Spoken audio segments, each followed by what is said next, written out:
عليكم ورحمة الله تعالى وبركاته. مرحبا بكم متابعي قناتنا الفاضلة. اليوم سنقدم لكم القرعة الافتراضية لدوري 16 من دوري أبطال أوروبا 2023-2024. فلا تنسوا ضغط اللايك للفيديو والاشتراك في القناة. إذا هيا بنا إلى الفيديو،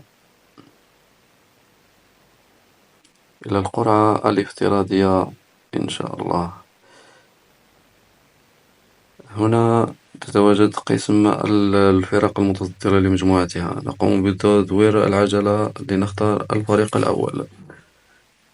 الفريق الأول ريال سوسيداد الإسباني، صاحب المركز الأول في مجموعته ضد انتر ميلان. إذن ريال سوسيداد الإسباني سيواجه من؟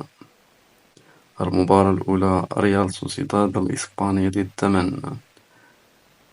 طبعا لا يمكن مواجهة الفرق، إذن لا يوجد فريق إسباني في المركز الثاني. طبعا جميع الفرق الإسبانية متصدرة لمجموعتها هذا الموسم. إلى العجلة الثانية الموجود فيها أصحاب المراكز الثانية، ريال سوسيداد ضد بورتو البرتغالي، صاحب المركز الثاني في مجموعة برشلونة التي تصدرها برشلونة بفارق المواجهتين. إذا المباراة الأولى بورتو ضد ريال سوسيداد أو ريال سوسيداد ضد بورتو. طبعا المباراة الأولى في لالوش في البرتغال، والإياب في سوسيداد في أنويتي بالباسك. إلى المباراة الثانية، دور العجلة.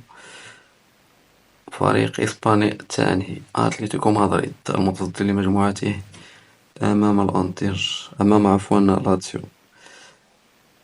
أتلتيكو مدريد في المباراة الثانية. طبعا الفرق صاحبة المركز الأول، المباراة الأولى في ملعب الخصم والإياب في ملعبها.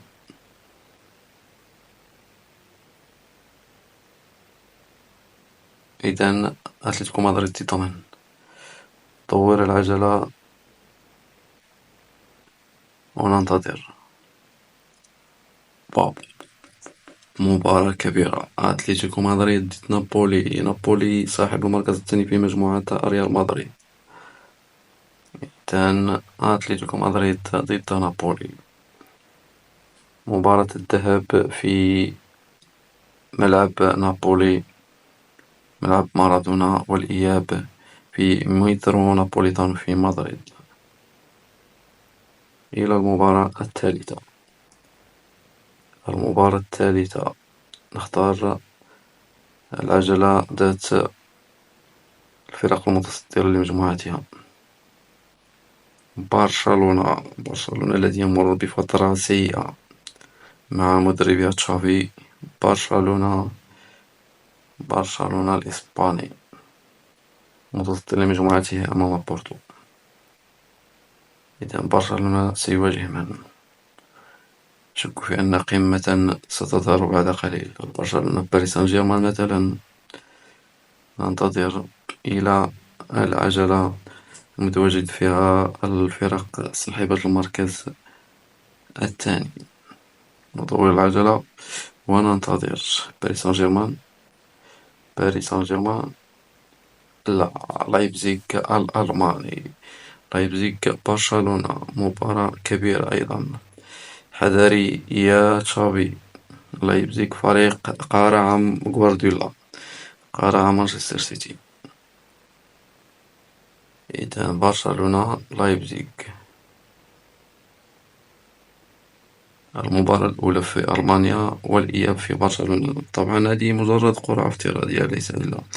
إلى المباراة التالية وندور العجلة. فريق ألماني آخر، بروسيا دورتموند، متصدر في مجموعة الموت أمام كل باريس سان جيرمان وميلان ونيوكاسل.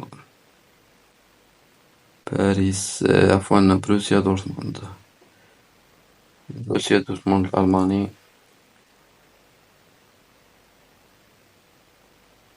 ضد من؟ طبعا لا يمكن مواجهة باريس سان جيرمان لأن الفريقين التقيا في دور المجموعات. تمام. ضد انتر ميلان. أوبا بابا. مباراة أيضا من العيار الثقيل. بروسيا دورتموند انتر ميلان، صاحب المركز الثاني في المسابقة الماضية، في نهائي الموسم الماضي بين انتر ومانشستر سيتي. إذا المباراة من العيار الثقيل، بروسيا دورتموند وانتر ميلان. إلى المباراة التالية، نضوي العجلة وننتظر. فريق ألماني ثاني أيضا، بايرن ميونخ. بايرن ميونخ يا ترى ضد من؟ بايرن ميونخ أيضا يمر بفترة من الفراغ نوعا ما. فريق أداء ونتائج متباينة. إذا من سيواجه بايرن ميونخ؟ من يا ترى من؟ باريس سان جيرمان مثلا؟ لا، مباراة في متناول البافاري. لاتسيو. لاتسيو الإيطالي. لاتسيو العاصمي. لاتسيو العاصمي ضد بافاري ميونخ. مباراة في متناول الميونخ، في متناول البافاري. إلى المباراة السادسة، ونعود ونقول أنها مجرد قرعة افتراضية ليس إلا، لكن أتمنى أن تتحقق.